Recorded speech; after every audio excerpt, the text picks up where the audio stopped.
Olivier vous présente le magazine Nouvelle Conscience, le 3e samedi de chaque mois, de 23h à 1h.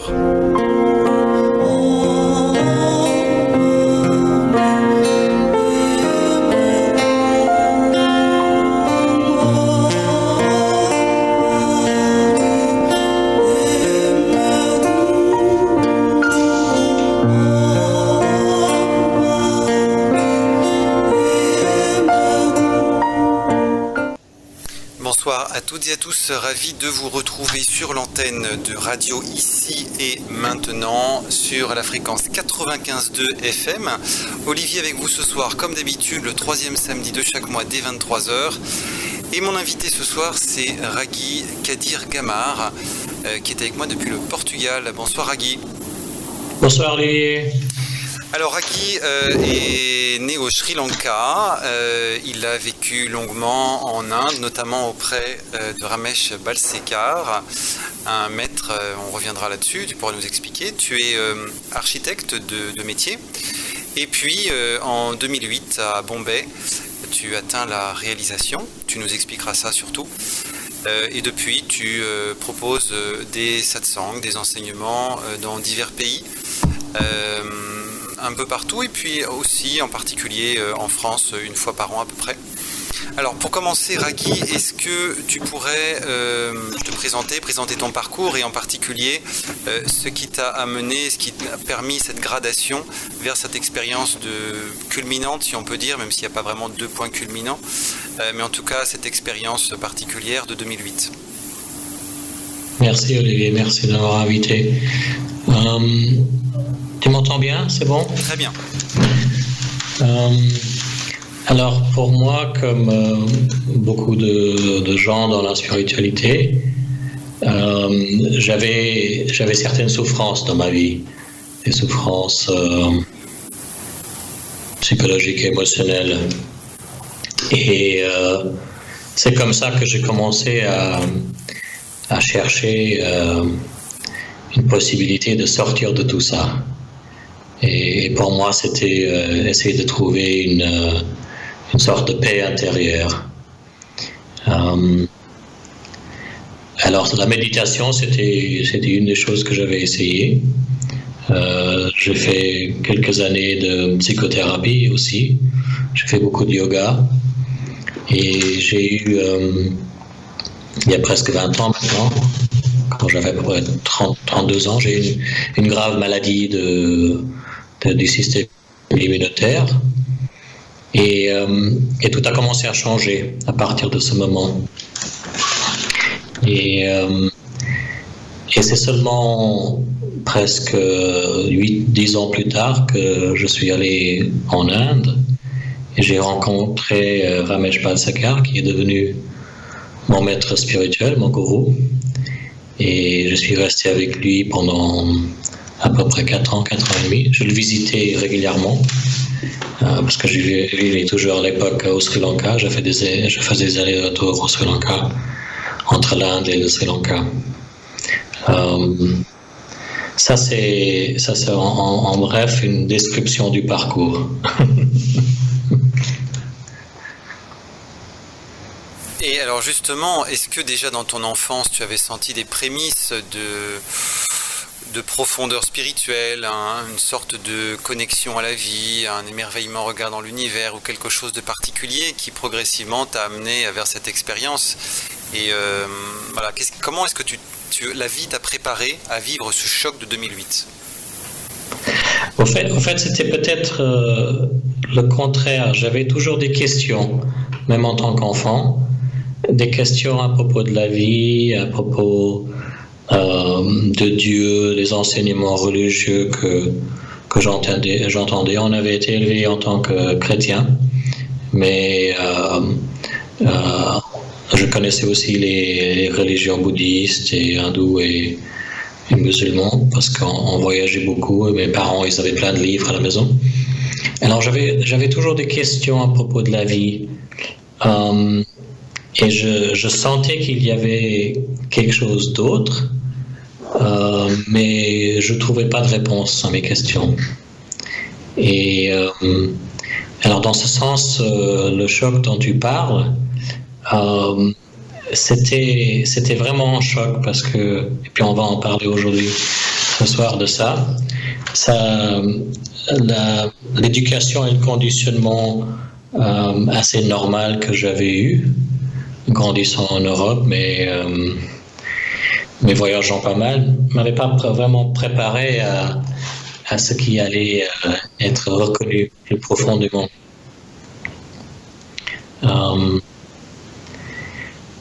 Et j'aimerais peut-être partager avec ceux qui écoutent, ceux qui s'intéressent à ça, qu'est-ce que c'est et qu'est-ce que ça peut nous amener dans la vie, comment la vie peut changer, cette vision qui change.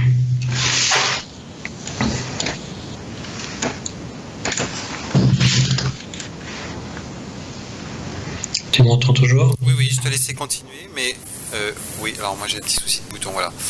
Oui, je t'entends bien, je te laissais continuer. Avant peut-être de rentrer dans cette différence, cette vision différente de la vie, est-ce que peut-être tu peux raconter cette expérience de 2008, exactement ce qui a changé, comment ça a basculé, puis après peut-être rentrer dans ce que ça a créé en toi, en tout cas dans cette différence au niveau de la vision de la vie ? Oui, bien sûr. Alors, pour utiliser une description conceptuelle que mon maître Ramesh utilisait, on croit que, au fait, il y a ce personnage, ce moi, qui cherche, par exemple, ou qui souffre, qui veut quelque chose, qui ne veut pas quelque chose. Ça vient, le point de départ, c'est toujours l'idée qu'il y a un moi. Parce que nous sommes identifiés avec ce corps, bien sûr, le nom qu'on a, notre conditionnement, notre éducation et toutes les croyances que nous avons autour de ce corps.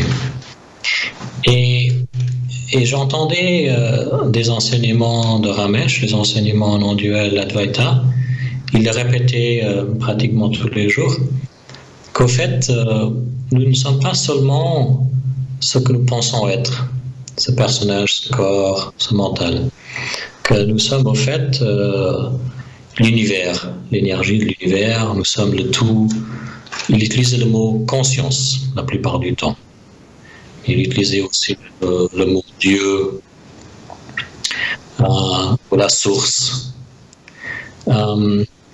Alors quand finalement l'ego, l'intellect intègre tout ce qu'il a entendu, les enseignements, les concepts, et que c'est vérifié parfois en faisant des pratiques, ou c'est vérifié par nos expériences directes dans la vie, il arrive un moment qu'on appelle conceptuellement éveil, où ce qui est reconnu, mais à un niveau le plus profond, c'est que le personnage ou le moi qui cherchait et qui pensait qu'il existait en tant qu'être séparé, au fait, n'avait jamais existé.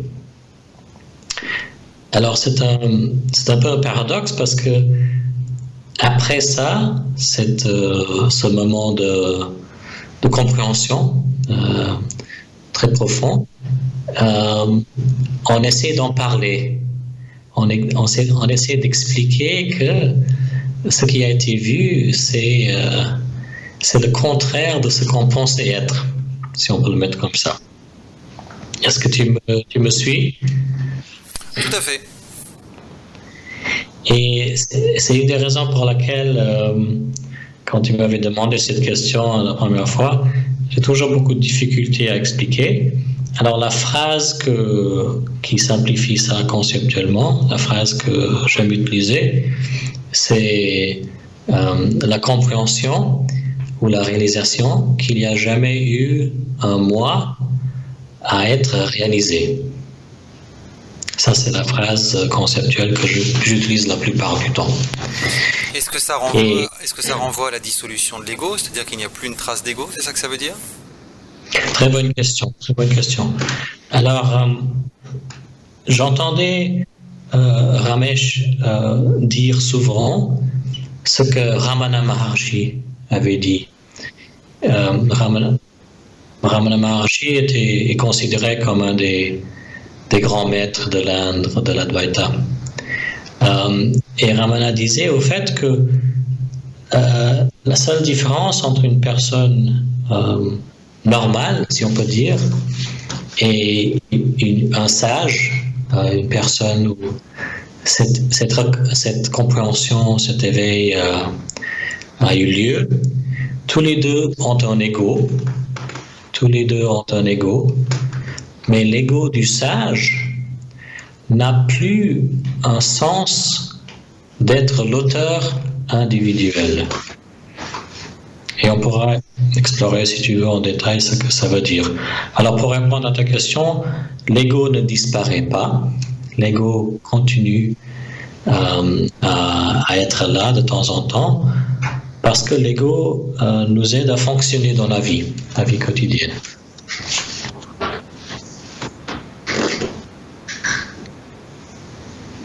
Alors, est-ce que tu peux peut-être revenir sur ton expérience à toi déjà? Posons ça comme point de départ et puis ensuite on va développer cette expérience de 2008.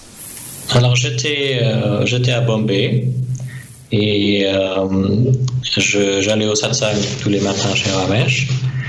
Et je crois que c'était l'après-midi. Non, pardon, c'était le matin. Je me réveille du sommeil, un sommeil normal, et je me réveille en riant. Je riais pendant que je me réveillais. Et je riais parce que ce qui avait été vu, c'était, si on peut dire, l'absurdité ou la blague que Ragi existait en tant qu'être séparé. Et j'ai continué à rire. Et j'avais de la peine à brosser mes dents, à m'habiller. Puis finalement, je suis arrivé chez Ramesh pour le discours du matin, le satsang du matin. Et j'essayais de ne pas déranger les autres avec ce rire. Et j'écoute le satsang et à la fin, je vais le voir à l'arrière de son appartement. Et je lui regarde dans les yeux et il voit que quelque chose s'est passé. Et il me dit, je suis très content pour toi. Et à ce moment, je me mets par terre et je commence à pleurer devant lui. Ça, c'est une description de l'expérience, si on veut dire, dans mon cas. Assez simple, assez ordinaire, si on peut dire. Et donc, ça ressemblait à quoi cette dissolution de la barrière entre toi et puis Ramesh? Comme disait Ramana Maharshi, l'autre n'existe pas. Donc, à quoi ça ressemble? Qu'est-ce que c'est que cette expérience? Tu peux la décrire?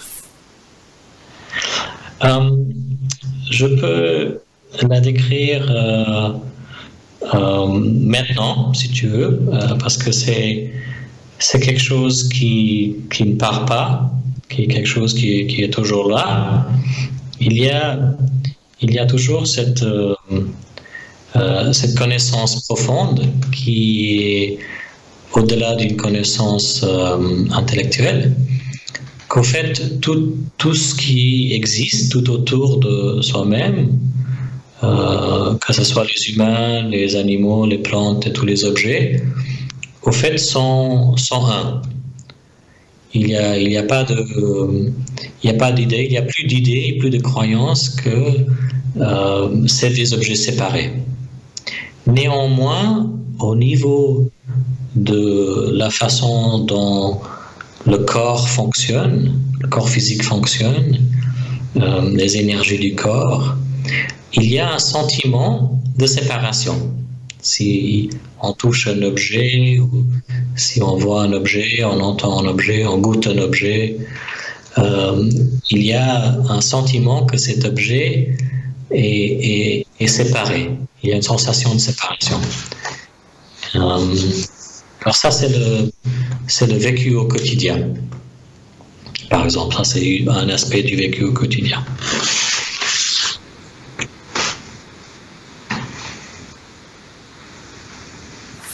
Ok, merci pour ta réponse. Est-ce que tu veux revenir sur ce que tu disais tout à l'heure, à savoir sur la dissolution du moi, sur le fait que le personnage qui cherche, qui souffre, qui vit, qui existe, etc., ce personnage, tu as réalisé qu'il n'existait pas. Alors, c'est quand même incroyable. Donc, est-ce que tu peux revenir là-dessus et détailler? Oui, alors une des façons que tout le monde, je crois, peut le comprendre, c'est que si par exemple, à un jeune âge, on nous avait dit, écoute, tu es un éléphant rose, ou quelque chose d'autre comme ça. On aurait tous grandi avec cette croyance. Et on serait en train de se promener en disant à l'autre et en disant à soi-même, je suis un éléphant rose. Mais au fait, on a toujours été des humains. Alors c'est une grande partie, c'est ce conditionnement que nous avons tous reçu. Et ce conditionnement, c'est dans la famille, les écoles, les institutions religieuses, etc., qui nous donnent des croyances et des idées de qui on est et de qui on n'est pas. Alors, quand la plupart des gens commencent leur recherche spirituelle, ils commencent déjà avec une idée de ce qu'ils sont et ce qu'ils ne sont pas. Mais au fait, cette idée, elle est fausse au départ. Alors, quand on parle d'éveil, parfois on dit on se réveille comme si on avait été dans un rêve, ou on s'éveille à la réalité. Nous avons tous été, je vais utiliser le mot conscience ce soir, nous avons tous été conscience.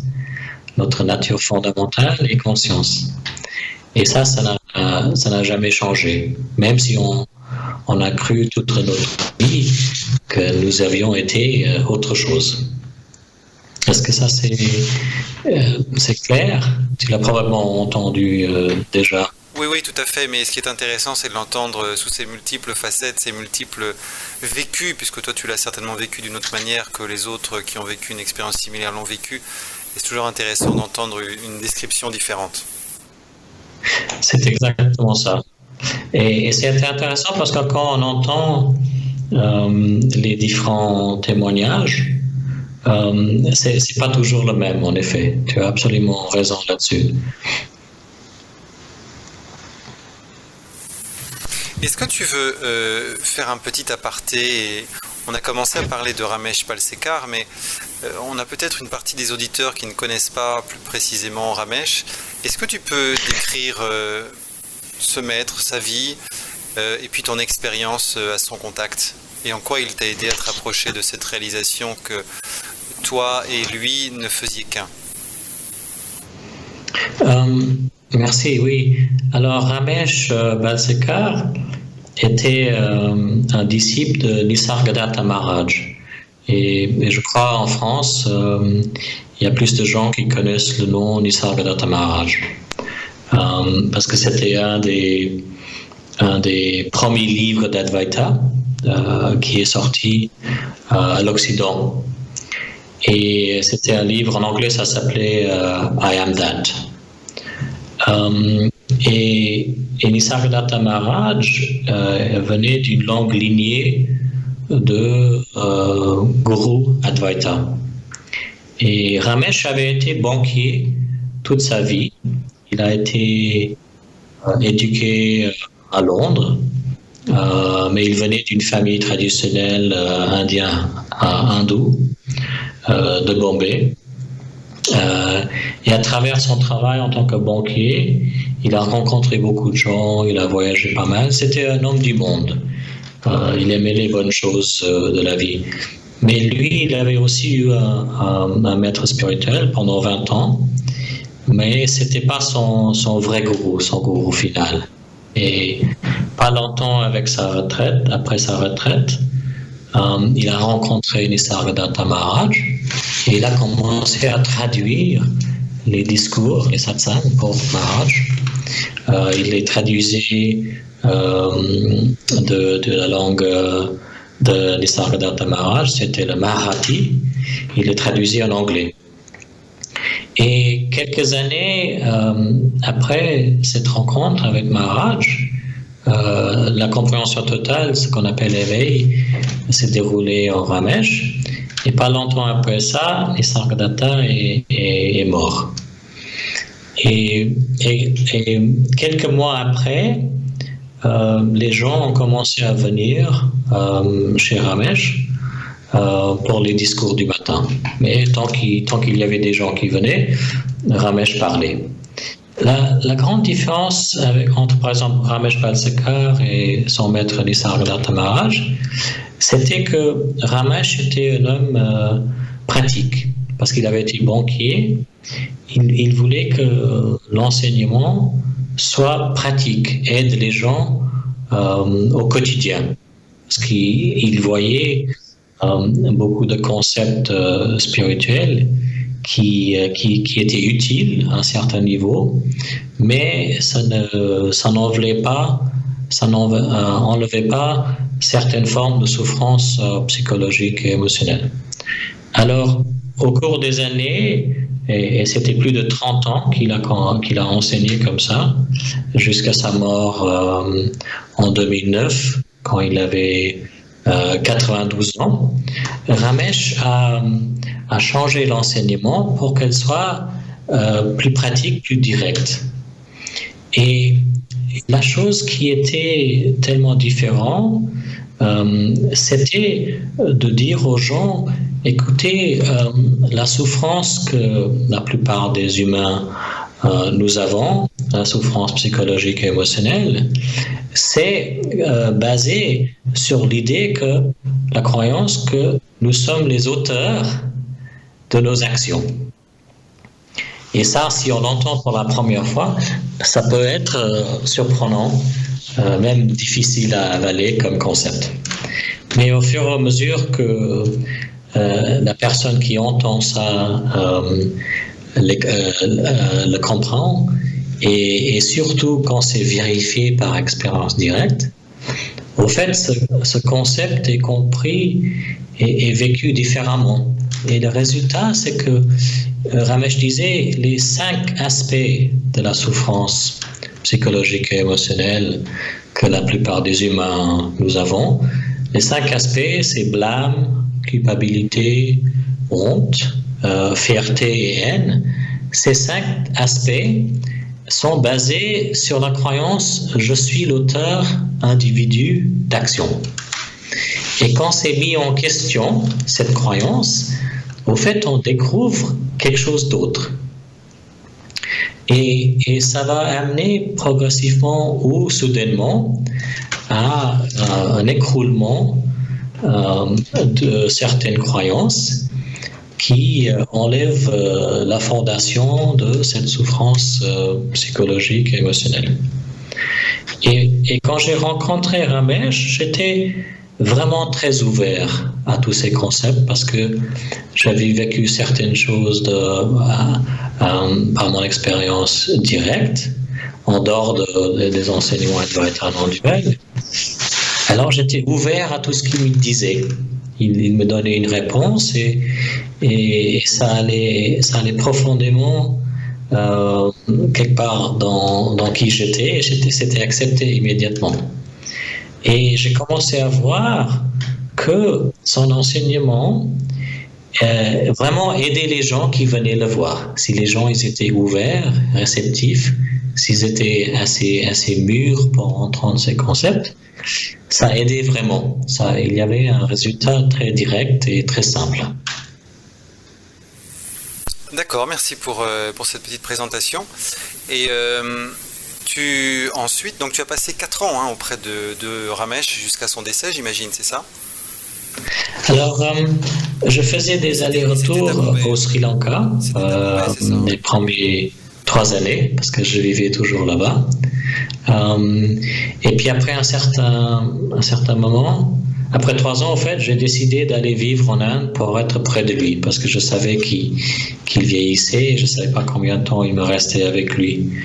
Et alors, je passais de plus en plus de temps avec lui, mais je n'ai jamais vécu entièrement à Bombay, à Mumbai, parce que le climat et la pollution ne m'allaient pas. Alors, je vivais de temps en temps à Pune ou ailleurs et je venais le visiter. Alors sur les 4 ans et demi, j'ai probablement passé peut-être entre 4 et 5 mois en total dans sa présence. Et j'ai eu beaucoup de chance parce que à un certain moment, la recherche intellectuelle pour moi était finie. J'avais plus de questions et j'étais plus attiré vers les satsangs, vers l'enseignement. Je n'avais plus besoin de l'entendre ou de le lire. Et c'est quelques semaines ou mois après ça, je ne me souviens pas exactement, que ce moment de compréhension totale est arrivé. Alors en fait, les derniers 6 ou 9 mois de sa vie, je ne l'ai pas vu. Je me disais que je devrais aller le voir, mais je ne suis pas allé avant, je ne l'ai pas vu avant sa mort, malheureusement.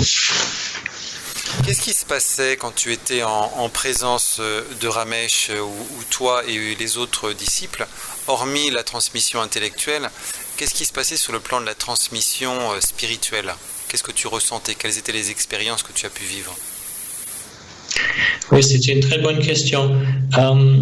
Alors, la façon dont je le comprends et que je partage maintenant, c'est que quand il y a suffisamment d'ouverture dans la personne qui cherche, bien sûr, c'est l'ego, c'est l'intellect qui est ouvert, mais c'est aussi une résonance énergétique entre les personnes. Et cette résonance énergétique, ça facilite, ça aide la compréhension intellectuelle. Alors, il y avait des moments où je me sentais simplement en paix ou joyeux ou plein d'amour dans sa présence. Au fait, c'était devenu une forme d'amour que j'avais jamais connue auparavant. C'était vraiment intéressant. Et j'étais surpris au début que je ressentais ça, parce que j'avais jamais eu envie d'avoir un gourou. Au fait, le contraire. Je n'aimais pas tout le système des gourous et tout ça. Alors, c'était surprenant. Alors, c'est un mélange de cette résonance énergétique, ouverture de l'ego-intellect et compréhension intellectuelle. As-tu le sentiment que le fait d'avoir été en présence de Ramesh Balsekar tous ces, on va dire, tu as dit 5 mois à peu près, sur 4 ans, a préparé cette expérience de non-dualité en 2008? Alors c'est une façon de le voir. C'est vrai qu'on peut dire que c'est une forme de préparation. Et j'utilise ça comme concept aussi quand je partage les enseignements. Mais là où ça peut devenir un peu confus, c'est qu'il y a une forte idée qu'il y a un moi ou un objet, un quelqu'un qui se prépare. Tu vois ce que je veux dire? Alors, on parle comme s'il y avait quelque chose qui est préparé, mais au fait, c'est l'inverse. C'est l'inverse parce que finalement, l'idée, la croyance qu'il y a quelque chose à préparer disparaît. C'est pourquoi un des concepts qui est utilisé dans les enseignements spirituels, c'est le concept d'un voile qui va être levé. Oui, donc Le voile, c'est plutôt une déconstruction, c'est ça? c'est plutôt une déconstruction. Voilà, exactement. Merci, merci. C'est exactement ça. Donc auprès de Et, Ramesh, tu t'es déconstruit. pardon?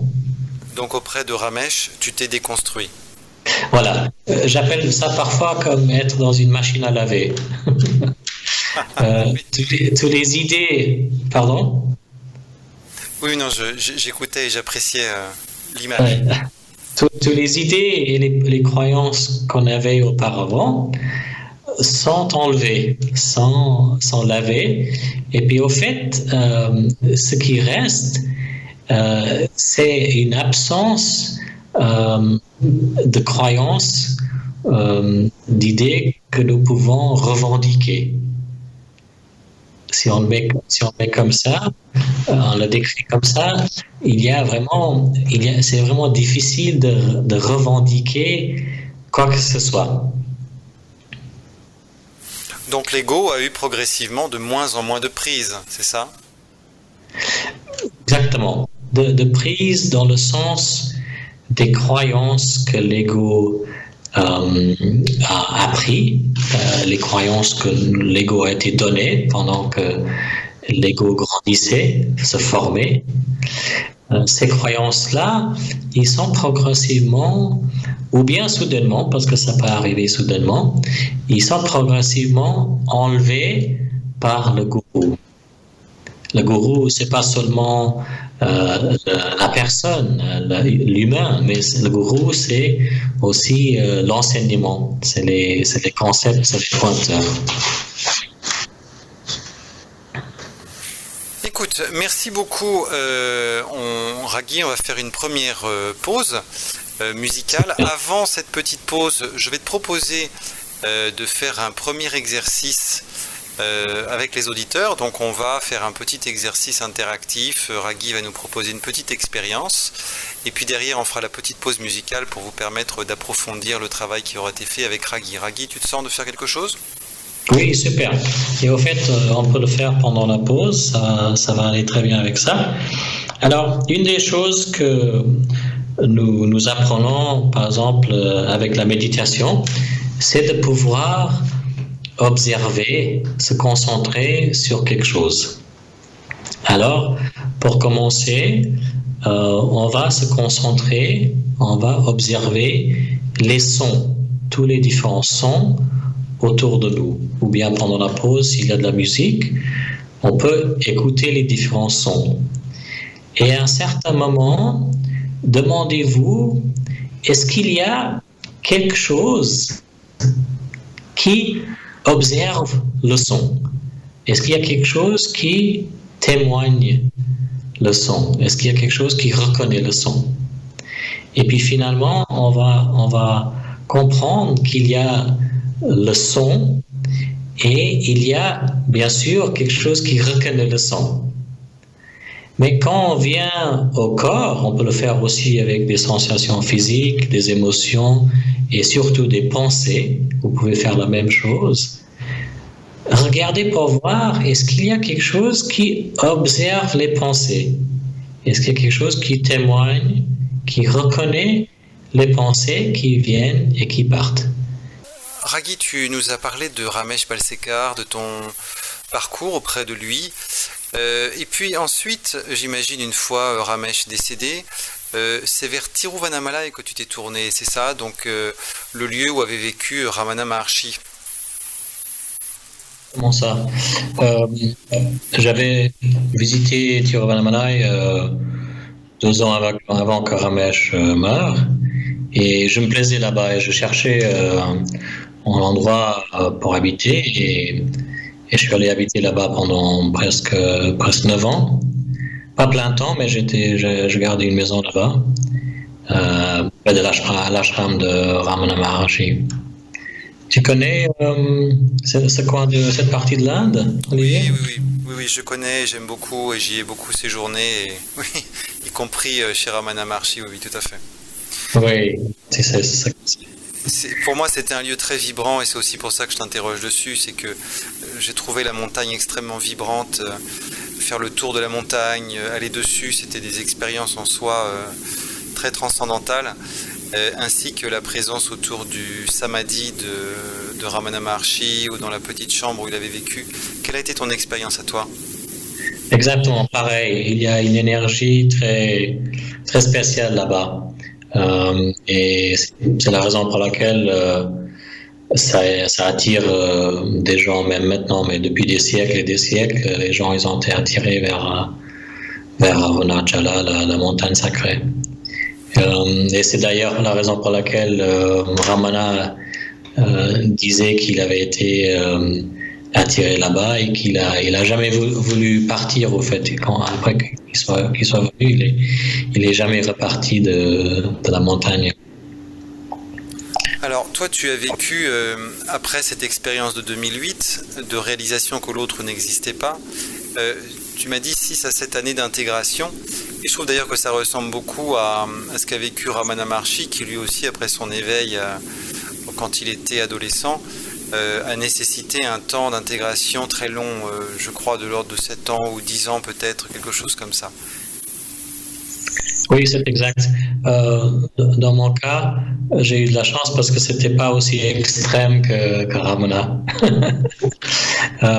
Parce que vraiment, il y avait des longues périodes où il pouvait pas fonctionner normalement, il mangeait pas, il parlait pas, il était mordu par des rats et des carapaces, plein de choses lui étaient arrivées.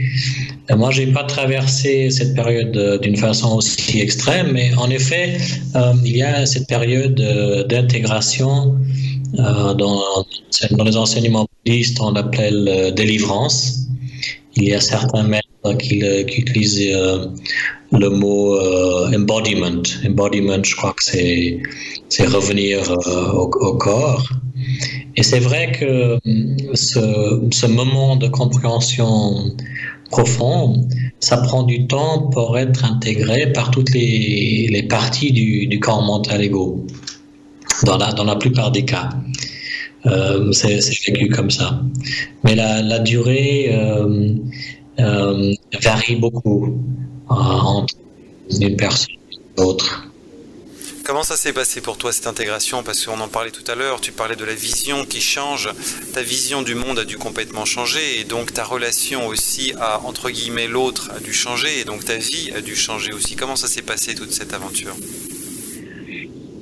En fait, je me suis rendu compte après que, par exemple, pendant que j'avais été malade, j'avais eu plein d'expériences qu'on appelle des expériences spirituelles où j'ai reconnu que, par exemple, j'étais pas seulement le corps.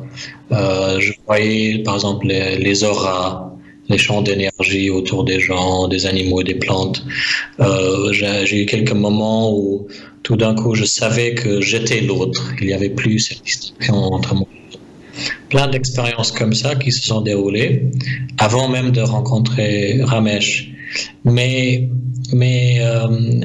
quand alors cette vision, elle peut changer progressivement, si on peut dire, mais ce moment où soit on peut dire la lumière s'éteint ou la lumière s'allume ou la machine à laver a fini, ça c'est complètement différent parce que la plupart des croyances que nous avions sont parties et reviennent pas. Alors ça peut être difficile de fonctionner dans un sens normalement dans la vie. Pour moi, en tout cas, c'était un peu ça.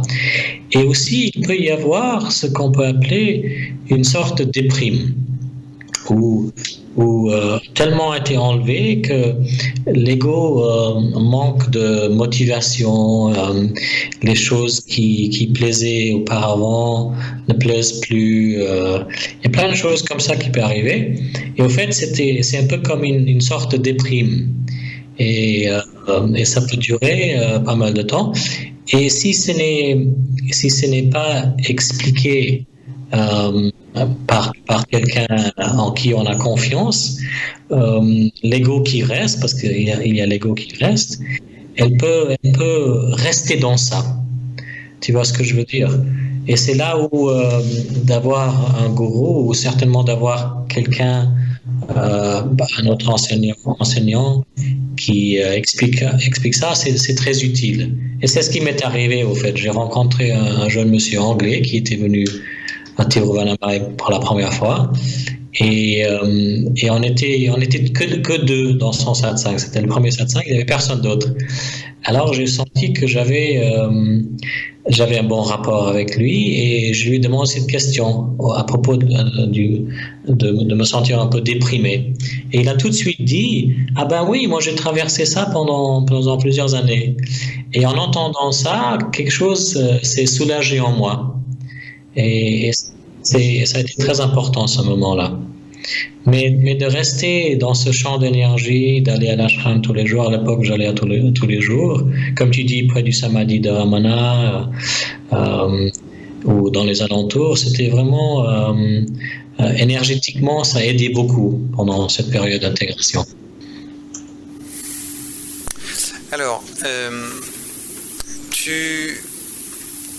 il y a un certain nombre de thèmes que tu voulais qu'on aborde dans cette émission, très intéressants. Donc on a du temps, heureusement, on a plus d'1 heure, on va aborder beaucoup de choses. Une chose que j'ai trouvée intéressante parmi beaucoup d'autres, tu parlais des différents aspects du mental. Tu parlais en particulier du mental penseur, du mental travailleur, du mental silencieux. Et comme là tu parlais justement de cet ego qui a de moins en moins de prise et qui est de moins en moins alimenté à la suite de cette expérience de réalisation, est-ce que tu peux décrire un petit peu ce fonctionnement du mental penseur, travailleur, silencieux ? Oui, bien sûr. Alors c'est d'une partie un concept que Ramesh partageait, qu'il y a conceptuellement le mental travailleur et le mental penseur. En anglais, c'est le working mind et le thinking mind.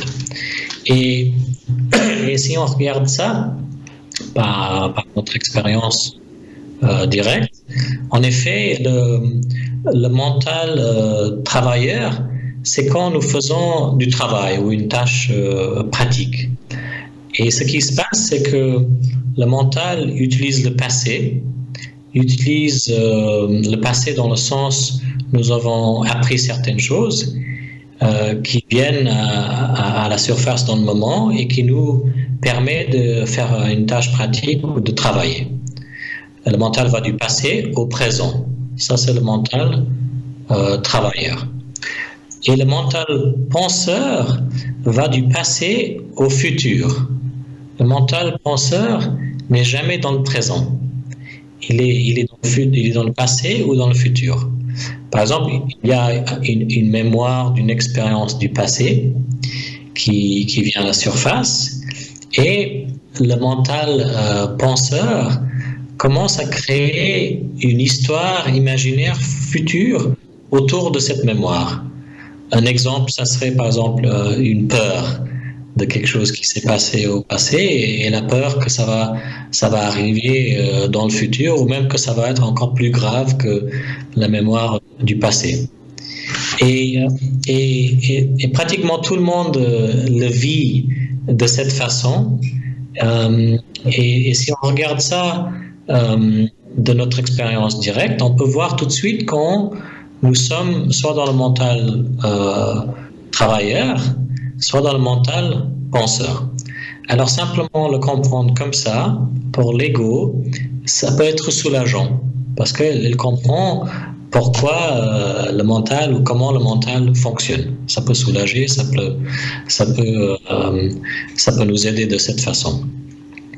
Alors quand il y a pas de pensée, c'est ce que j'appelle le mental silencieux, le mental sans pensée. Et ça aussi, tout le monde le vit. Et cet aspect du mental, au fait, on le vit beaucoup plus régulièrement que nous le pensons. L'absence de pensée se déroule plusieurs fois pendant le jour, une journée typique. Et quand il n'y a pas de pensée, il y a simplement ce que j'appelle perception. Le mental qui perçoit quelque chose, qui perçoit un bruit, un objet, quelque chose comme ça. Les 5 sens sont en train de percevoir. Oui. Alors on peut voir le mental de cette façon, qu'il y a ces trois aspects du mental. Et on peut le vérifier comme on a commencé à le faire par cet exercice, et on va peut-être explorer ça un peu plus. Est-ce que tu veux proposer un exercice maintenant ? Alors si d'abord on regarde le premier exercice, si en effet on a reconnu qu'il y a une partie de nous-mêmes, qui on est, qui reconnaît les pensées quand ils viennent et quand ils partent. Est-ce que tu serais d'accord, par exemple, de ton expérience directe? Oui.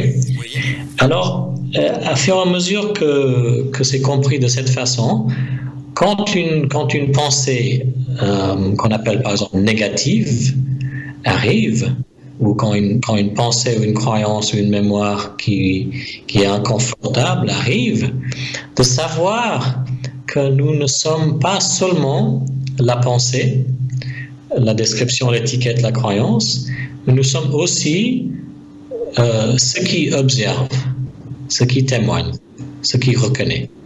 Ça peut beaucoup aider à réduire l'intensité de l'identification qui crée cette sensation inconfortable ou douloureuse. Et je suis sûr que tu as vu ça dans ton expérience. Tout à fait. Est-ce que tu veux le proposer sous forme d'exercice maintenant ou faire quelque chose plus tard ? Non, on peut faire quelque chose de plus tard. Alors sinon, dans ce cas-là aussi, est-ce que tu pourrais après décrire également ce petit outil qui est utilisé par un certain nombre d'enseignants, qui est l'écart entre les pensées.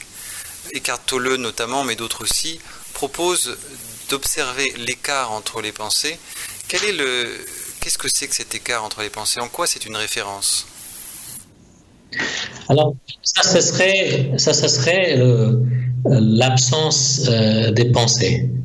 Ça serait le mental qui perçoit, qui est simplement en train de percevoir, de reconnaître, sans mettre une étiquette ou une description sur ce qui est vu, ce qui est reconnu, ce qui est perçu.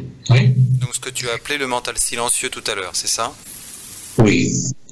Et si on regarde ça de notre expérience directe, au fait, c'est en train de se dérouler tout le temps.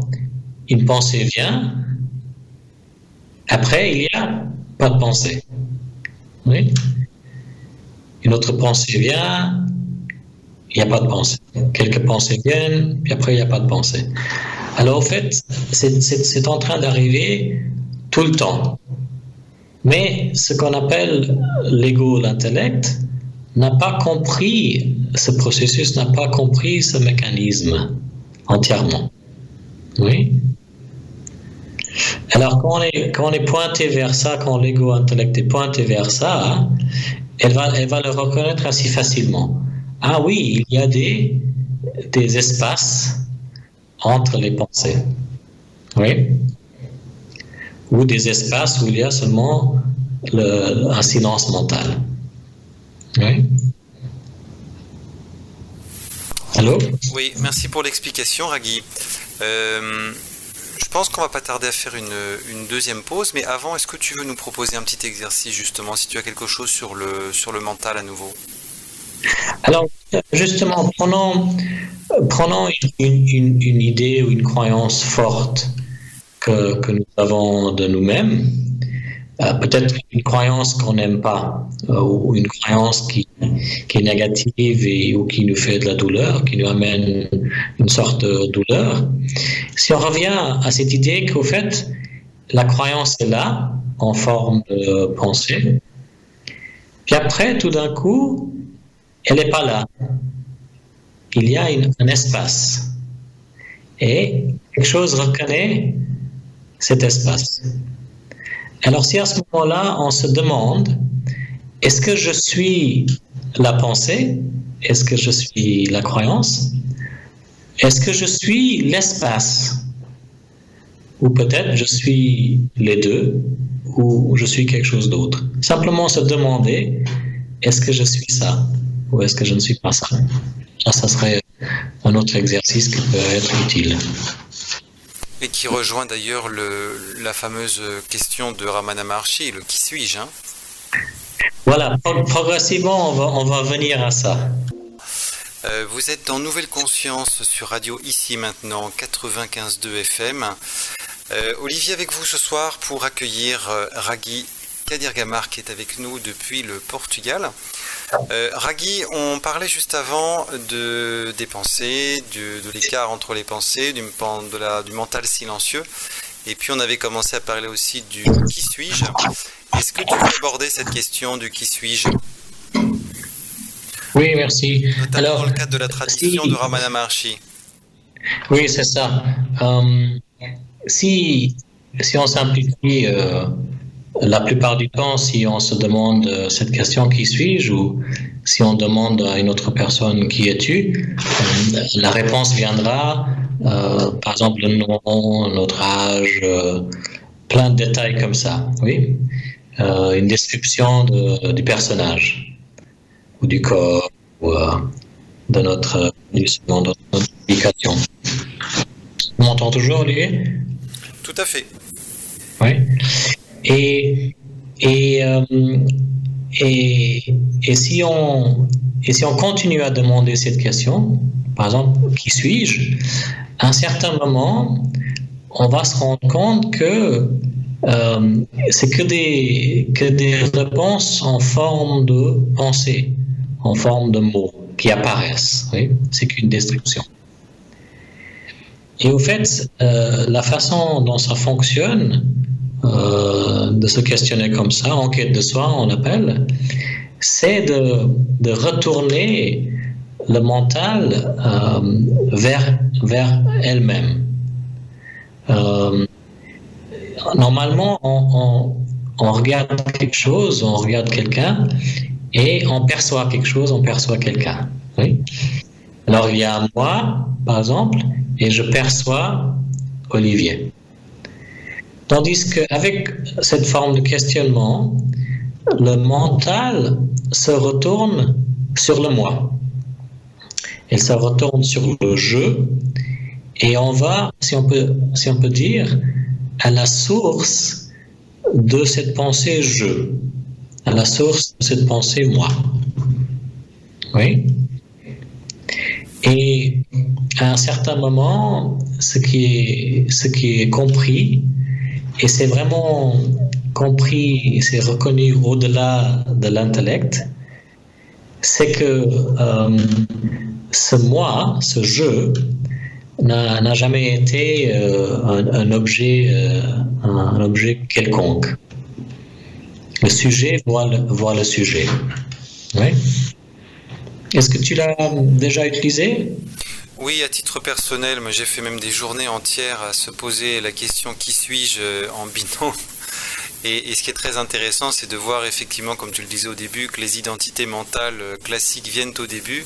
Et puis au fur et à mesure que le mental a sorti toutes les identités classiques, en tout cas c'était mon expérience et celle des autres participants, c'était de voir que le mental trouvait de nouvelles identités et ressortait tout au fond des choses complètement, des fois bizarroïdes et très étonnantes. Oui.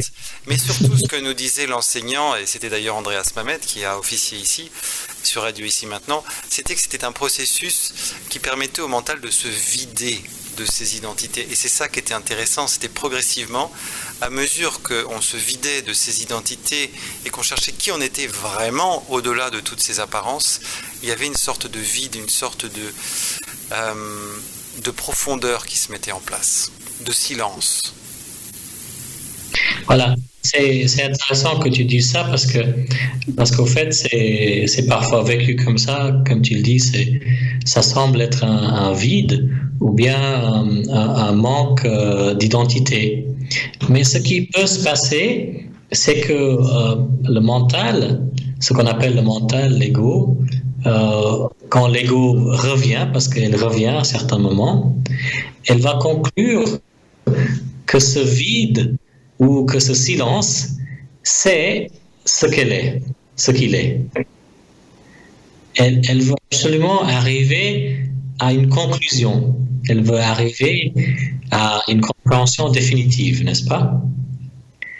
Tandis que, et c'est là où souvent les gens, ils arrêtent de faire l'enquête. Parce qu'ils pensent avoir trouvé la réponse. Et au fait, Ramana disait, ça semble être une question. Qui suis-je? Who am I? Mais au fait, ce n'est pas une question. Alors, ne cherchez pas une réponse.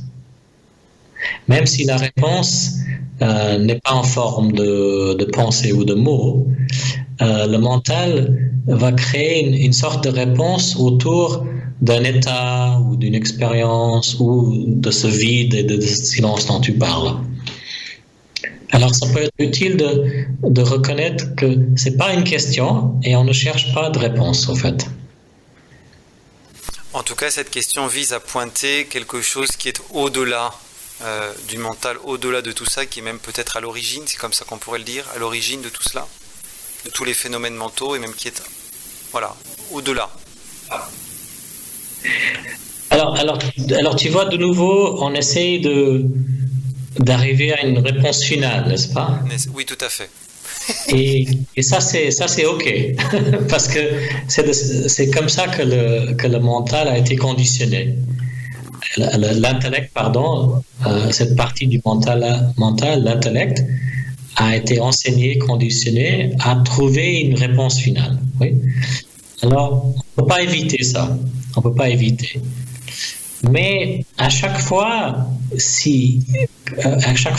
qu'on sent ou qu'on pense avoir trouvé quelque chose, et puis après que l'ego essaie de revendiquer, ah oui, ça c'est au-delà.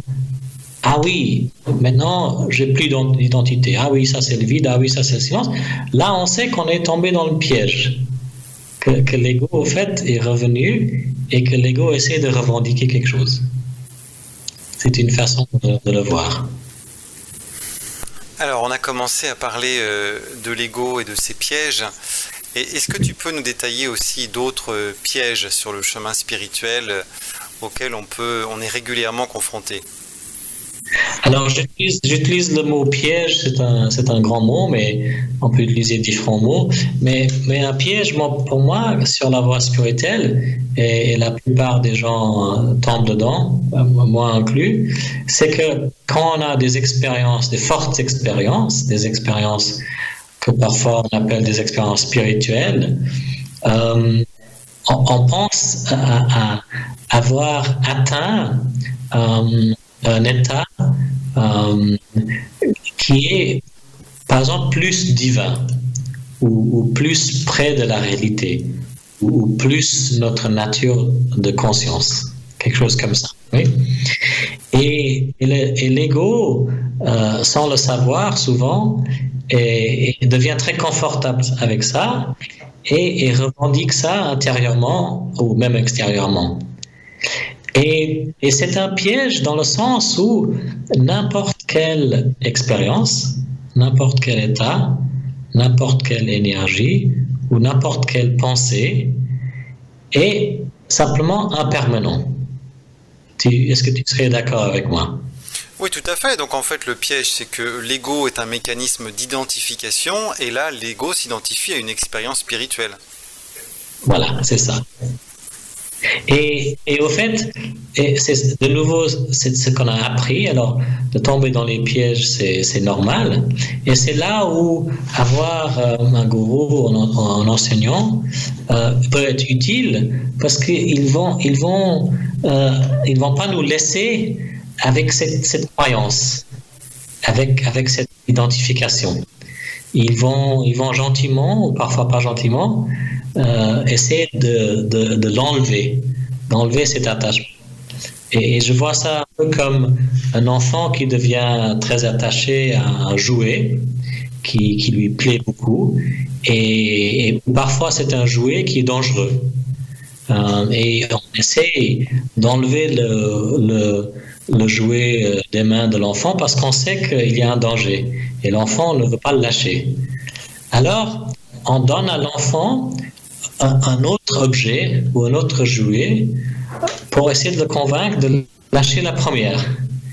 Et c'est comme ça que ces concepts et ces pointeurs dans l'enseignement Advaita non duel, ils fonctionnent. Un pointeur ou un concept enlève un autre. Et puis pour en finir, si on peut dire, il n'y en a plus. Il n'y a plus de pointeurs ou de concepts que l'ego intellect peut revendiquer en tant que la vérité. Parce que même ce mot vérité devient un sort de piège, n'est-ce pas? Tout à fait. Et je dis toujours, tout ce que je partage, et c'est un concept que au fait, j'ai appris avec Ramesh, mais quand je l'ai vérifié dans mon expérience directe, c'était assez précis que tout ce qu'on est en train de partager dans ces enseignements, ces pointeurs et ces concepts, ne sont pas la vérité. Ce sont des pointeurs, des concepts conceptuels. C'est vraiment conceptuel. C'est pas la vérité.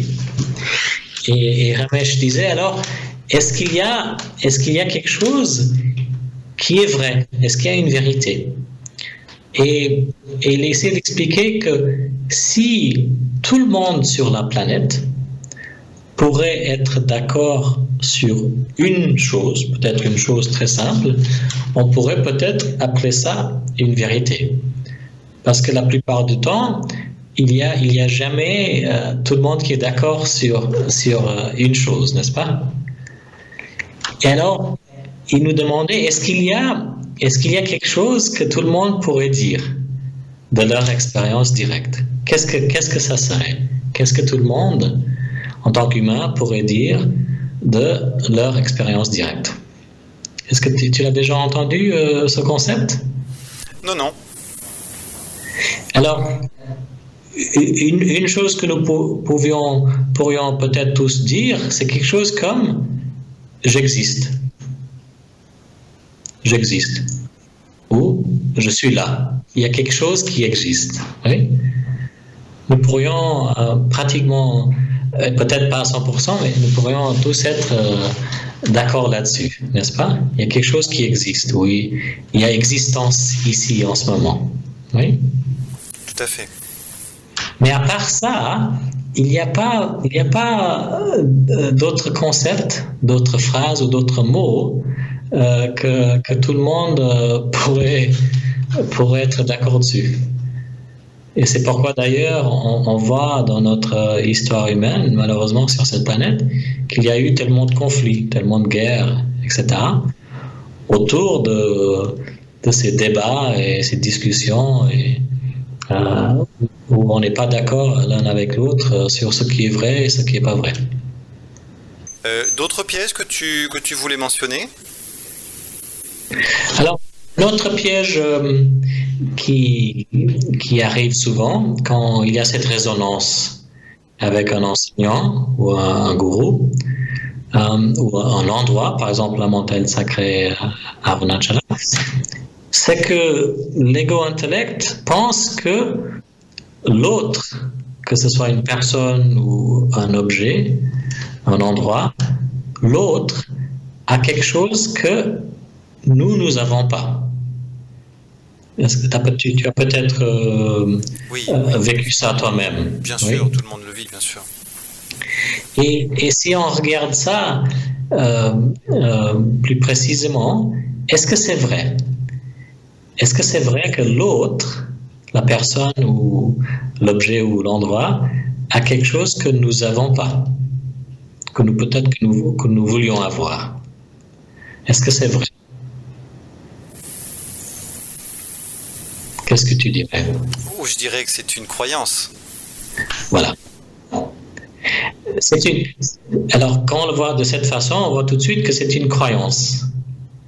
Mais souvent, l'ego-intellect sur la voie spirituelle, surtout si la personne ou l'endroit ou l'objet amène des sensations puissantes, la paix, le bonheur, une sensation d'amour, une sensation d'union, l'ego-intellect devient très attaché à ça et oublie ou ne voit pas que c'est simplement une croyance que l'autre a quelque chose que nous n'avons pas. Ça, ce serait un autre piège. Et ça veut dire qu'on reste dans cette croyance que l'autre a quelque chose que moi j'ai pas, et on continue de croire que nous devons faire quelque chose, que nous devons pratiquer ou faire quelque chose d'autre pour avoir ce que l'autre a et que nous pensons que nous n'avons pas. Oui? Tout à fait. Mais si on revient au concept de base, dans pratiquement tous les enseignements spirituels, le concept de base, c'est qu'il y a seulement une unité. Oui? Tout est un. Et dans la phrase que j'utilise, tout est conscience. Alors si on revient à la croyance que l'autre a quelque chose que moi je n'ai pas, et si on se rappelle de ce concept que tout est un, tout est unifié, tout est conscience, tout est énergie universelle, on voit de nouveau que ça ne peut pas être vrai. Alors ce qui se passe, c'est qu'il y a une confusion, l'ego-intellect devient confus par la sensation physique, par exemple, ou émotionnelle, ou la sensation énergétique dans le moment, et devient attaché à ça. Et confus parce que, logiquement, cette sensation est impermanente. Oui, elle vient et elle part. Alors l'ego cherche quelque chose de permanent, si on peut le dire, que ce soit compréhension permanente ou état permanent, expérience permanente, dans ce qui est principalement un monde d'impermanence. Et on a entendu ce concept d'impermanence, le Bouddha l'a répété tout le temps, tout est impermanent, mais souvent l'ego-intellect n'a pas tout à fait compris ce que ça veut dire, tout est impermanent. Tout vient, tout part. Oui?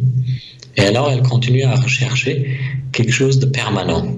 Ça serait un autre piège. Bien, il y a de quoi faire une longue évolution spirituelle et de quoi tomber dans plein de pièges. Alors justement, ce que tu expliques aussi, c'est que au-delà de tous ces pièges, au-delà de tous, les pièges de l'ego, de tous ces jeux du mental, il y a quand même quelque chose qui est commun à chacun, c'est cette présence d'une paix intérieure qui est accessible à nous chaque jour, à tout moment. Est-ce que tu peux décrire ça? Est-ce que tu peux peut-être aussi donner quelque chose, une pratique pour y arriver? Alors la pratique la plus simple, c'est de voir qu'est-ce qu'il y a quand nous ne souffrons pas. Qu'est-ce qu'il y a quand nous n'avons pas de pensée? Qu'est-ce qu'il y a quand nous n'avons pas de croyances, pas d'idées, oui, pas d'étiquette? Qu'est-ce qu'il y a ici, maintenant, de notre expérience directe? Et comment est-ce qu'on va décrire ce qui est là? Alors, pour la plupart des gens, à un certain moment, ils reconnaissent que dans l'absence des pensées, des croyances, des idées, etc., l'absence de l'idée qu'il y a un moi, momentairement, peut-être c'est seulement quelques secondes, peut-être c'est plus longtemps, il y a une sorte de paix, un calme, une tranquillité, un silence peut-être. Est-ce que tu serais d'accord? Tout à fait, qui rejoint d'ailleurs ce qu'on disait tout à l'heure, le silence entre les pensées. Alors si on peut goûter cette paix, ce calme, cette tranquillité aussi facilement que ça, peut-être ça veut dire que elle est là, mais elle est obscurcie par certaines choses. Au lieu de croire ou de penser que la paix n'est pas là et qu'on doit le trouver, on inverse cette croyance et on se dit, au fait, la paix, la tranquillité, le calme, le silence, elle est toujours là, mais elle est simplement obscurcie ou voilée par quelque chose. Tu peux le voir de cette façon? Oui. Et c'est comme ça qu'on peut dire, en effet, on peut utiliser le mot paix, ou bonheur, ou joie, ou amour, est toujours là. Et que les autres choses viennent obscurcir, couvrir ce qui est là. Je trouve que c'est un enseignement qui est valable effectivement tout le temps, et je trouve qu'il est d'autant plus valable en cette époque où nous traversons une crise mondiale sans précédent et où le mental a de multiples raisons de partir dans tous les sens, de s'identifier à la peur, à l'inconnu, etc. Et donc avoir une pratique ou des pratiques qui permettent de revenir à ce qui est là sur le moment, ce temps de silence, ce temps de calme, je trouve que c'est d'autant plus important. Oui, tu as raison.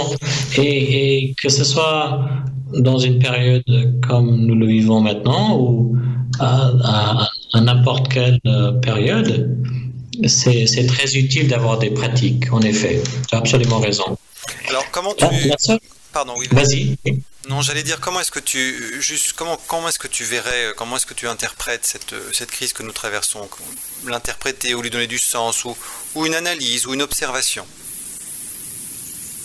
Alors, si on parle par exemple de la crise du Covid, de ce qu'on appelle ce virus, si on revient, ma façon d'aborder ça avec les gens en ce moment, c'est de revenir au concept de base que je partage, que tout est conscience, tout est cette énergie universelle. La vie.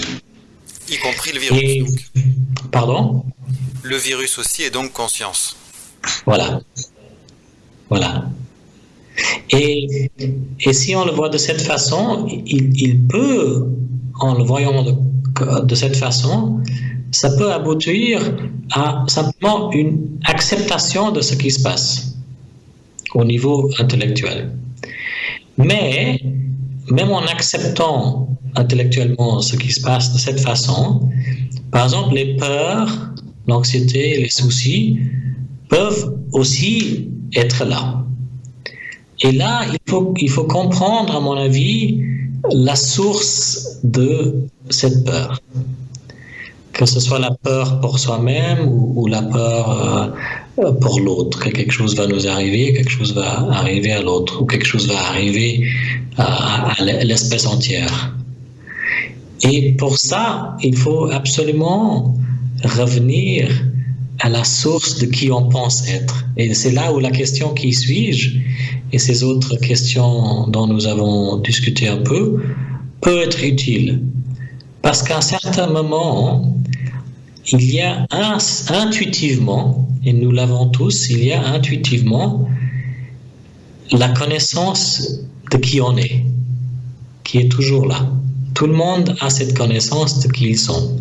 On est né avec, et même si ça a été obscurci, c'est toujours là, c'est jamais parti. Alors on essaie de revenir à cette connaissance de qui on est, et en revenant à cette connaissance de qui on est, on sait qu'il y a simplement l'unité. On n'est pas des êtres séparés, mais on est un avec tout. Alors, par exemple, l'idée de la mort change entièrement. Et pour la plupart des humains, l'idée, la croyance que nous allons mourir, c'est une des peurs ou la peur la plus profonde, n'est-ce pas? Alors si au fait on est tous un, qu'est-ce qui se passe? Où est-ce qu'on peut pointer le doigt? Qui a fait ça? Qui a causé ça? Oui? Parce qu'une grande partie des discussions qui se passent en ce moment, c'est différents groupes de gens sont en train de dire que l'autre a fait ceci, l'autre a fait cela. Oui? Il y a différentes théories là-dessus. Mais si on revient à la source de qui on est, tout le monde est conscience, tout le monde est la vie, tout le monde est l'énergie universelle. Alors où est-ce qu'on peut pointer le doigt? Est-ce que tu vois ce que je veux dire? Uniquement vers soi, c'est ça, à savoir qu'on peut s'occuper de nous et revenir à ce calme intérieur dont tu parlais. Mais si on comprend qu'au fait, ce qu'on appelle conscience, l'énergie universelle, la vie, elle contient toutes les possibilités. Elle contient toute la manifestation, toute la dualité. Et pas seulement pour maintenant ou pour le passé, mais pour tout le temps et tout l'espace. Oui?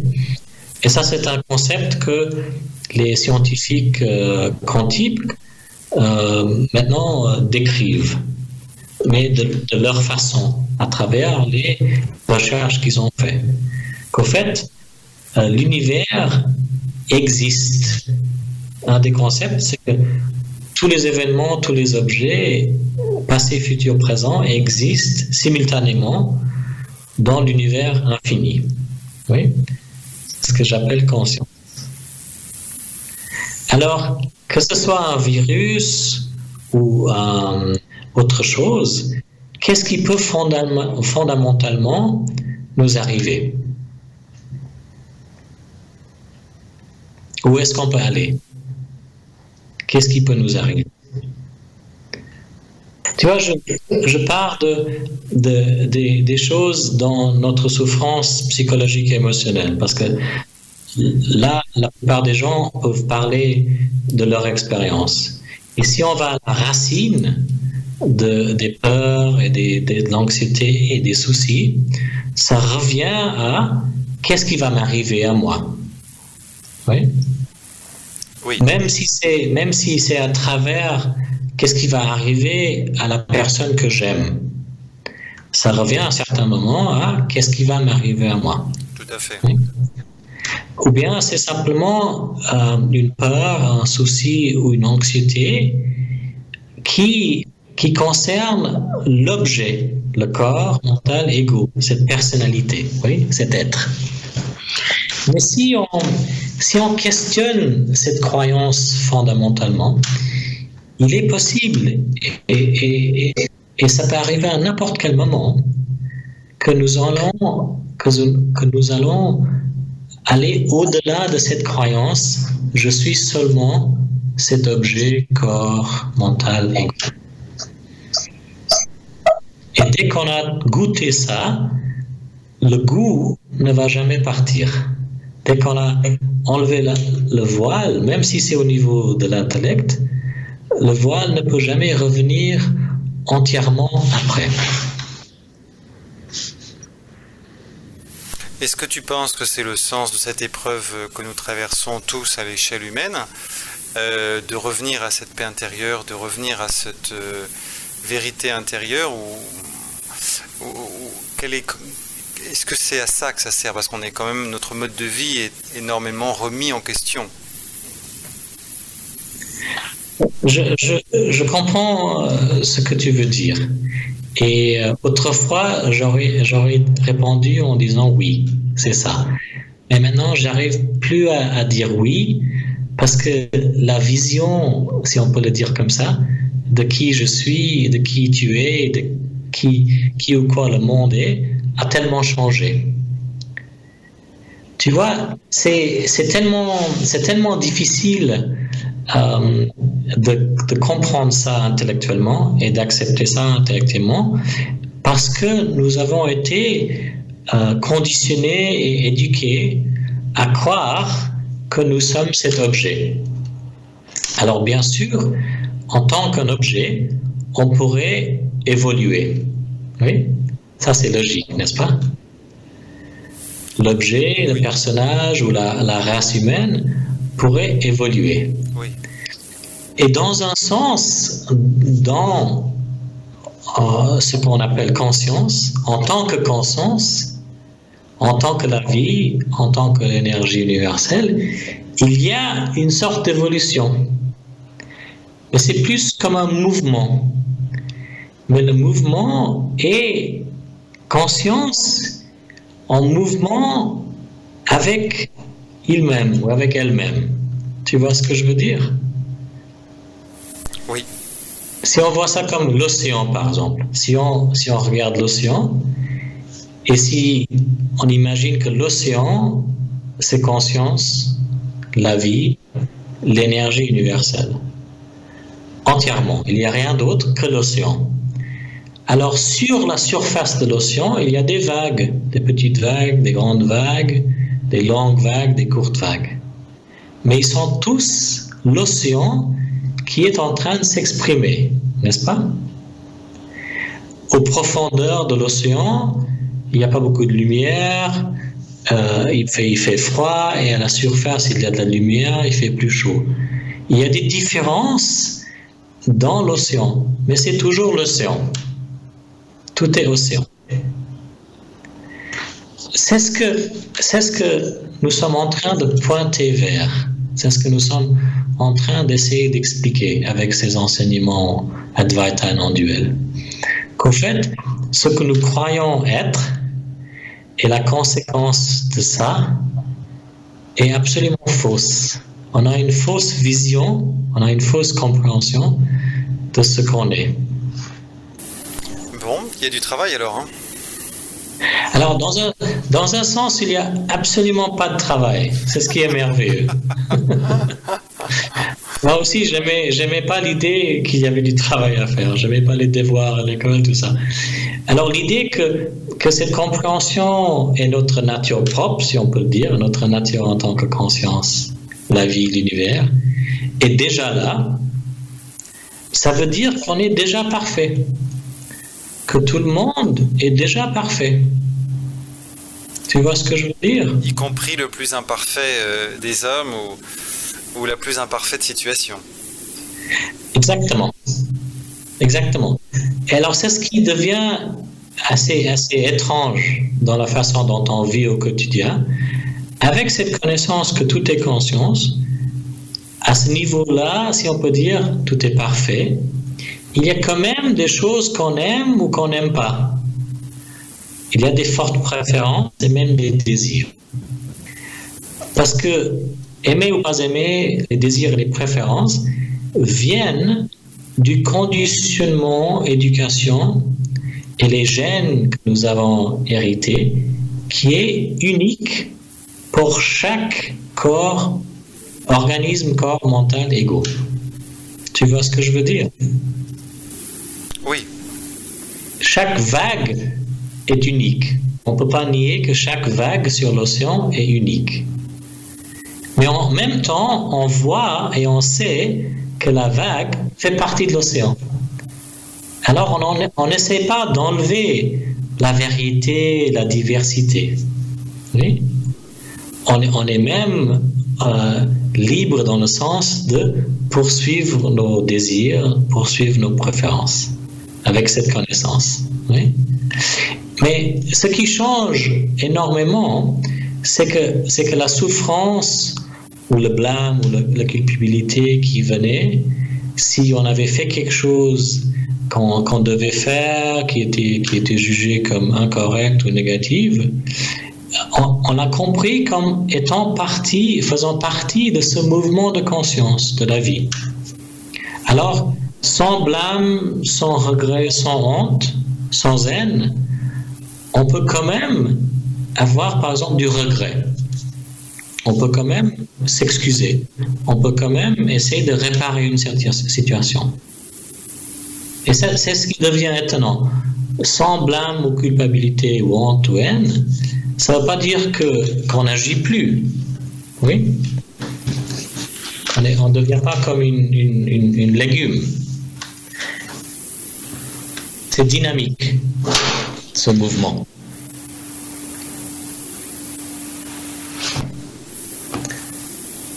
Je ne sais pas si je réponds à ta question parce que on me demande cette question souvent en ce moment. Naturellement. Et c'est difficile de le répondre d'une façon normale, si on peut dire. Oui. Bien sûr. Je me souviens que j'avais lu une fois que Ramana Maharshi, on lui avait demandé pourquoi tu ne voyages plus pour partager cet enseignement avec d'autres personnes, pour les aider, etc. Oui. Et il a répondu d'une façon très directe. Il a dit où est-ce que je peux aller où je ne suis pas déjà? Où est-ce que je peux aller où je ne suis pas déjà? Parce que il semble que son identité n'était pas seulement Ramana. Le je, J-E, le moi pour lui, c'était pas seulement Ramana. Il était l'univers entier. Il était la vie entière. Il était conscience. Un bien beau mystère. Alors justement, toi qui as exploré diverses traditions religieuses spirituelles, est-ce qu'il y a des pratiques spirituelles que tu recommandes pour notamment accéder à la paix intérieure, mais faire un travail à différents niveaux, provenant de l'Inde, peut-être les mantras, mais aussi toutes les techniques de non-dualité, ou sinon tu vois qui étudie le bouddhisme aussi. Voilà, est-ce qu'il y a des techniques qui te sont chères, qui t'ont particulièrement aidé sur ton chemin, que tu aurais envie de partager avec nous? Absolument. Alors, d'abord, quand je partage avec différents chercheurs spirituels, j'essaie de montrer que nous avons, si on peut dire, un aspect relatif. Il y a la personnalité, le corps, l'ego, le mental. Et nous avons des besoins. Et tous les humains, on a des besoins. Alors, une des choses au niveau de la santé psychologique, émotionnelle que je suggère, c'est de reconnaître les besoins que nous avons.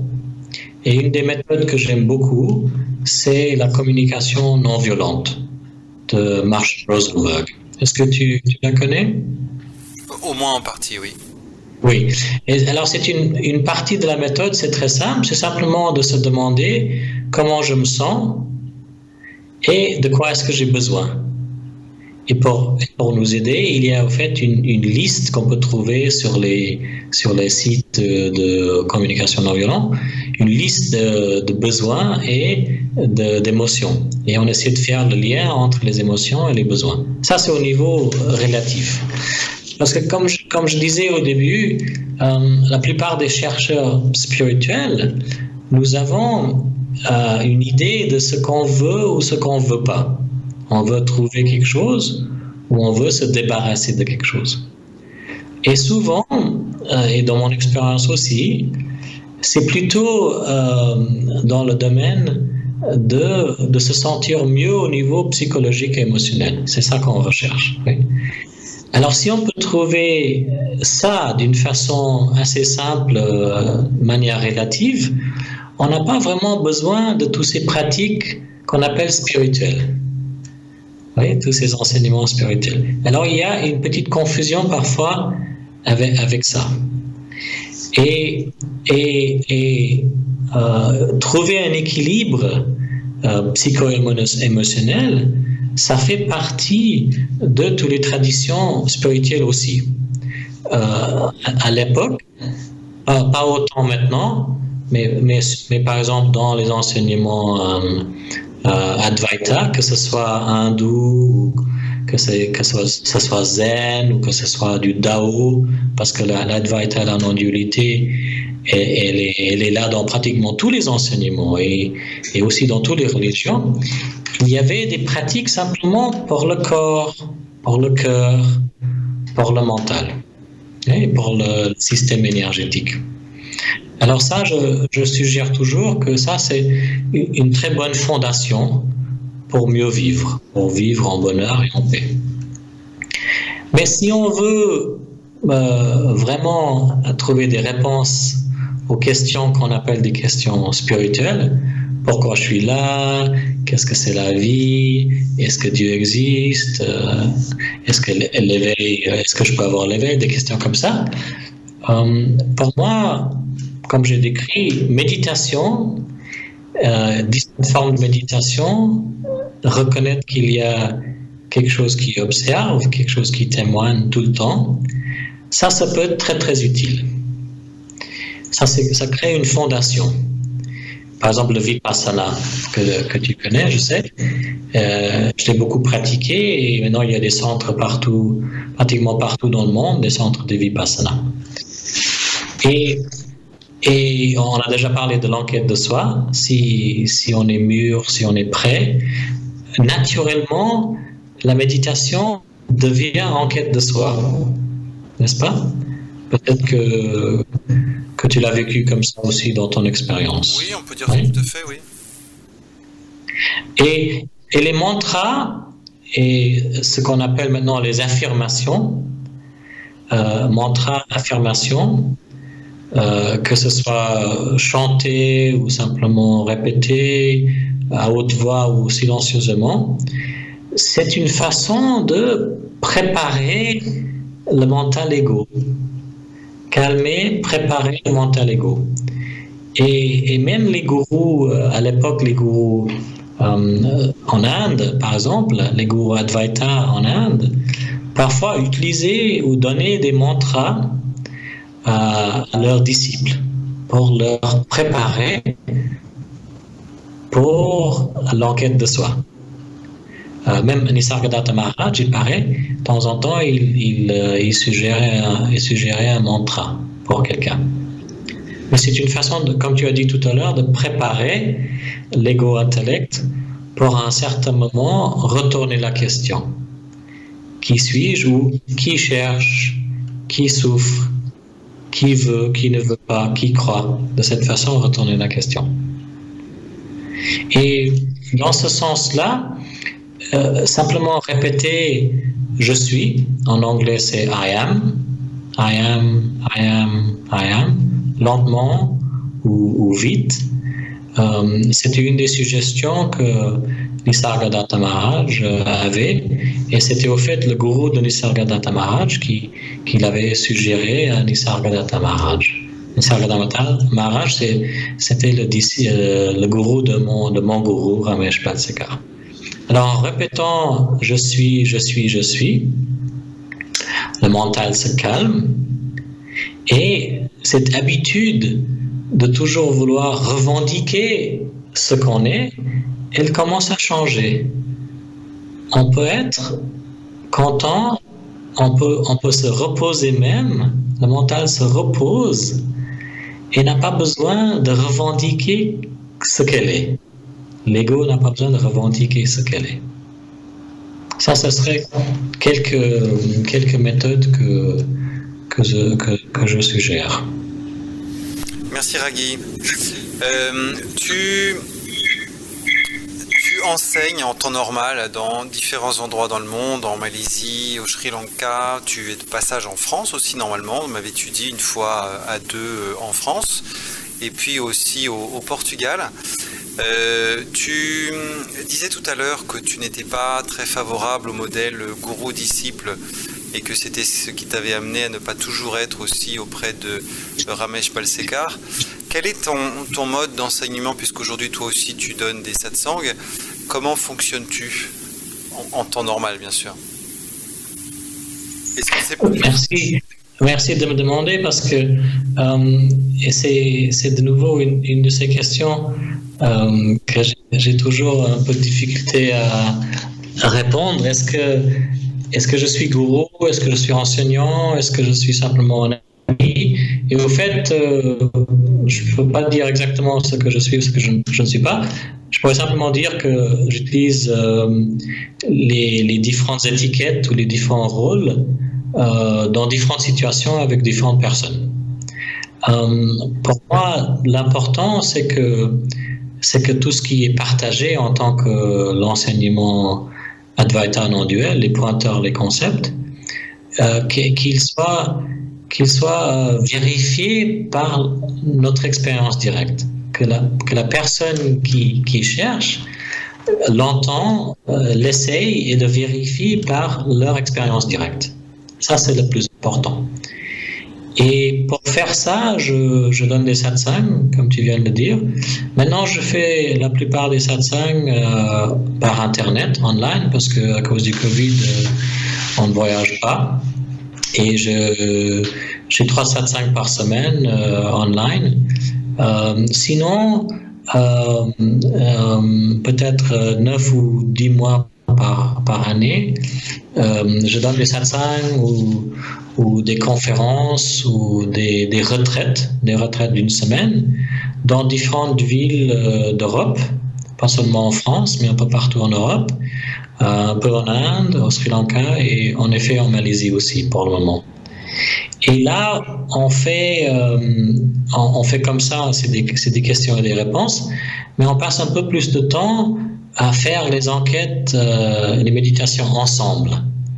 Et je partage divers exercices pour ce niveau relatif de ce que j'appelle équilibre psycho-émotionnel.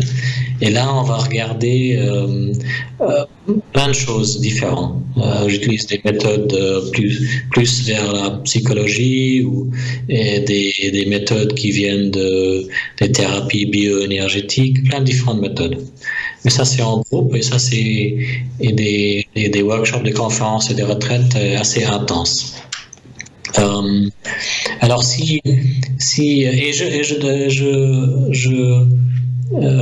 je donne aussi des séances privées. Si quelqu'un n'a pas envie de partager quelque chose dans le groupe, ils peuvent prendre rendez-vous avec moi. Pardon. Et on peut en discuter en privé. Et ça fait à peu près, je crois maintenant, 8 ans que je partage les enseignements Advaita non-duel.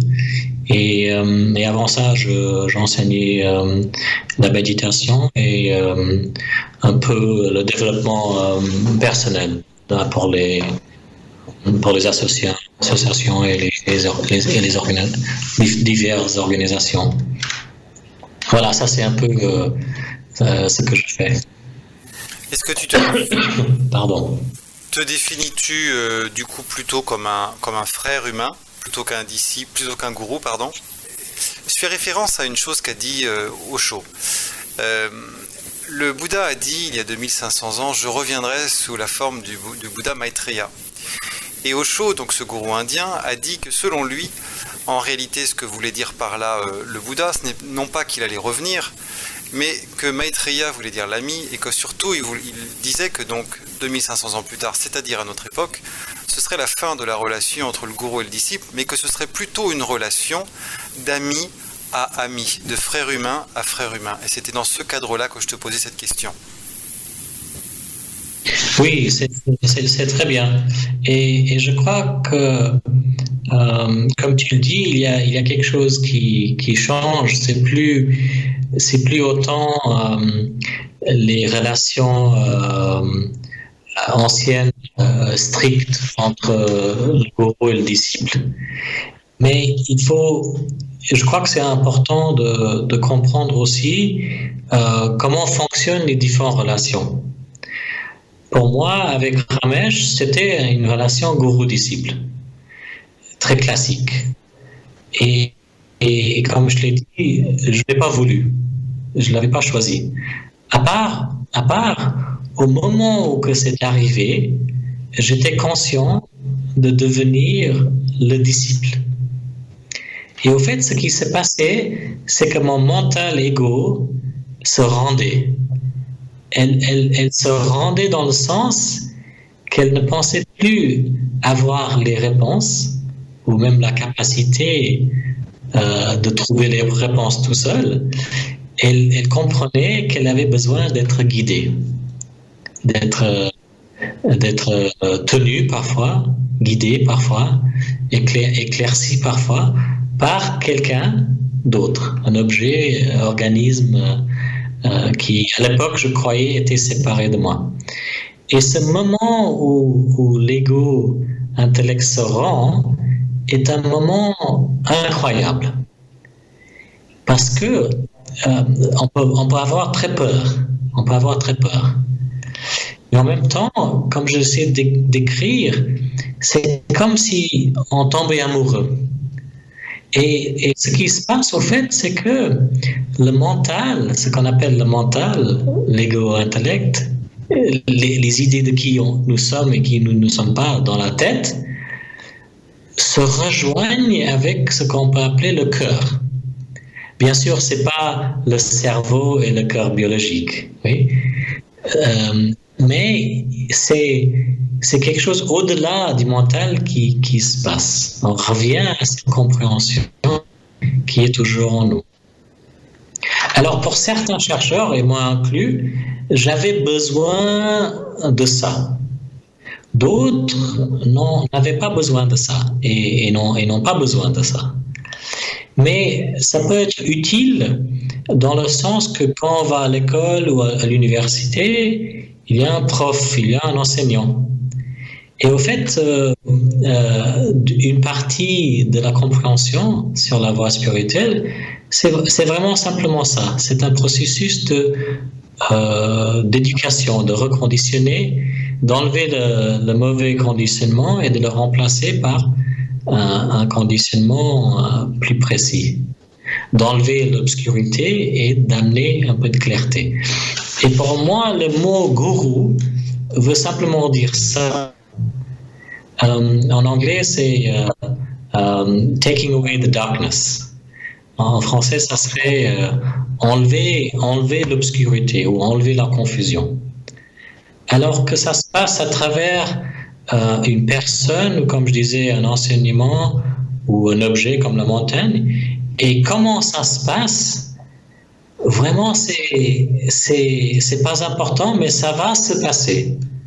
Dans le sens que si on est attiré vers quelqu'un et on a besoin que la personne agisse comme un gourou, ça va se dérouler comme ça. Si on n'a pas besoin de ça ou si on n'a pas envie de ça, ça ne va pas se dérouler comme ça. Alors, on croit qu'on est en train de choisir comment ça va se dérouler, mais au fait, on ne le choisit pas. C'est la vie qui est en train de le faire. Et je comprends que cette idée qui existe dans le monde Osho et d'autres, que divers aspects du Bouddha ou du Christ ou de Krishna va revenir. Ou le contraire, on n'a pas besoin de ça. Mais c'est trop simple de l'expliquer de cette façon. À mon avis, c'est trop simple de l'expliquer de cette façon. C'est un peu mystère comment ça se déroule. Merci Ragui. Nous arrivons au terme de cette émission. Est-ce que tu veux nous donner le mot de la fin ? Vous êtes déjà ce que vous cherchez. Vous l'avez toujours été et vous le serez toujours. Merci beaucoup Ragui. Merci à vous auditrices. Merci beaucoup Olivier. Auditeurs de nous avoir. Merci à tout le monde qui écoute. Merci, bonne nuit à tous et on se retrouve bientôt. Au revoir.